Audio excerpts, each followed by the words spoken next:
Hello everyone and welcome to Singularity One-on-One. Singularity One-on-One is a podcast feature of Singularity weblog where you can go and listen to it or download it in full. As you may already know, my name is Nicola, aka Socrates, and I am usually the man with the questions. Today I have Rachel Haywire as my guest on the show. Rachel is a multimedia artist and writer currently residing in Los Angeles, California.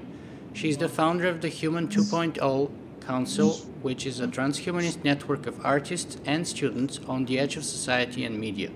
Known for bridging the gap between the counterculture and academia, she founded the Extreme Futurist Festival, which is a two-day entertainment and tech convention focusing on radical performance and voices of the new evolution. Rachel is also known as an anti-social media coach and considered a leading voice in digital media. She is credited for bringing DIY transhumanism into the mainstream. Hi Rachel and welcome to Singularity One-on-One. Hello. So after such an interesting introduction, let me start with the first question. What does it mean to be an anti-social media coach? I came up with the term anti-social media coach to work with people in social media whose brands were not necessarily mainstream. And I wanted to help people get their social media presences out there that were outside of the box. So I went by anti-social media coach, appealing to alternative business owners, small-time entrepreneurs who weren't really the best at conforming and just wanted to get their businesses out there without having to play the game.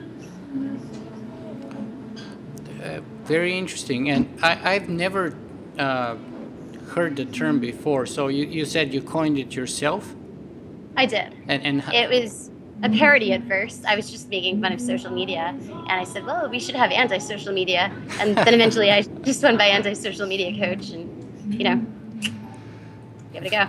Very interesting. So perhaps we should rewind a little bit back in time and start with how did you got to be interested first in transhumanism and issues such as the technological singularity? I've always been interested in transhumanism from a very early age. I just didn't know what transhumanism meant, but I'd always had an interest in transcending my body, in improving myself through technology, in gaining more abilities so I could enhance myself. I just didn't know it was transhumanism until pretty recently. I actually thought that transhumanism was cyberpunk for a while. And, I thought transhumanism was more philosophical. I read a lot of Nietzsche when I was a kid, and I always just assumed that that's what transhumanism was. After meeting people in the Singularity community, I realized that transhumanism was about the technological evolution, and that it was almost like cyberpunk come to life without any of the dystopic sort of post-apocalyptic deal, and more of just like, this is what's actually happening, this is what we're actually building now, and this is what's being created. And that's when I took a really big interest, because I realized that transhumanism wasn't just a sci-fi novel or a philosophical concept, it was what was happening in the future, aka now. So can you perhaps elaborate a little bit more about the differences between cyberpunk and transhumanism and so on? Yeah, cyberpunk is a literary genre. I'd say that William Gibson is probably the most known cyberpunk author, also Neil Stephenson. But I think Philip K. Dick had a lot of cyberpunk themes too. And cyberpunk is a fantasy. It's usually very dystopic. And it's about futuristic scenarios that are created maybe to bring social awareness. Like a lot of dystopia, for example, it critiques modern day society. And it talks about the dangers of what technology could do. And a lot of cyberpunk will even go into, robot wars and that kind of thing. There's also a lot of heavily I guess I want to say like Orwellian themes in cyberpunk. A lot of people, they say, I love the book of Neuromancer, but I would never want to actually go through that. And That's what I would say. I agree with that. I mean, Neuromancer is a great book, but I don't want that to be my future. And yeah, that Cyberpunk is a fantasy. Transhumanism is what we're doing. Very interesting. I would like to sort of focus our interview today predominantly on your work because it's very unique and very different. It literally stands out. But perhaps the best way to begin that would be to ask you this kind of a question. In your own words, who is Rachel Haywire? Are you a singularitarian, a transhumanist, a cyberpunk, a biohacker, a musician, a writer, an artist? I am all of those, but I'm really just me. My identity changes every day. Every day? I tend to define myself based on my experiences, and I am constantly evolving. So every day I'm a new person.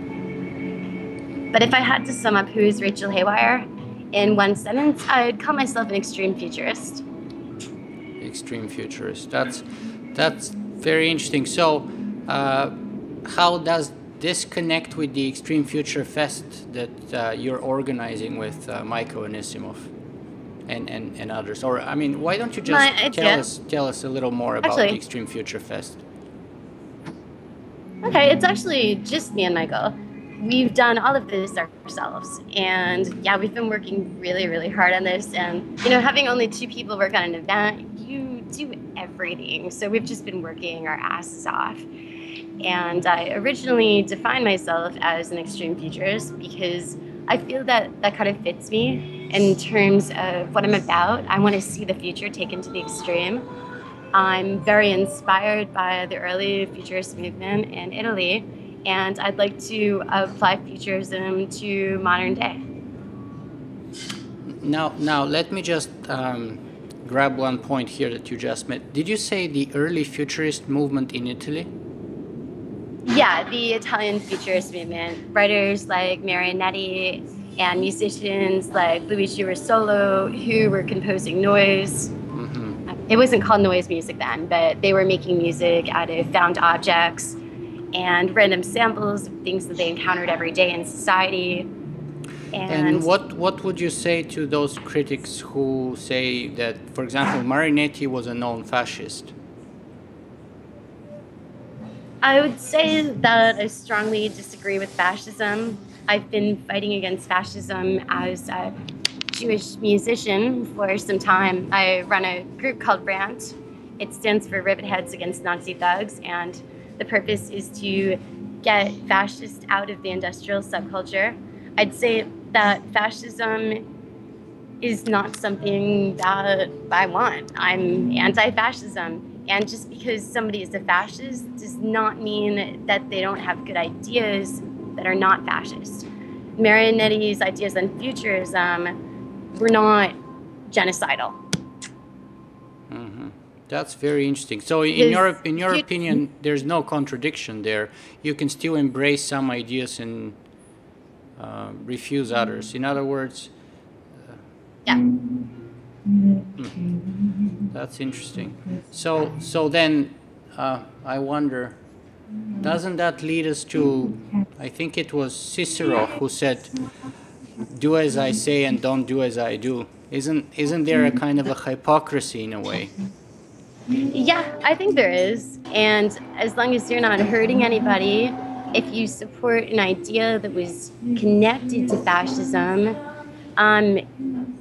it's unfair to be labeled as a fascist because you would have to get rid of anybody who supported IBM computers. If these people that are into IBM computers, well, IBM was one of the biggest companies that the Nazis worked with. You know, you can still be into these things without being a fascist yourself. I'd say that, if anything, we should be redefining futurism and getting rid of the fascist element because we have the time to make futurism something better now without the technology that we have.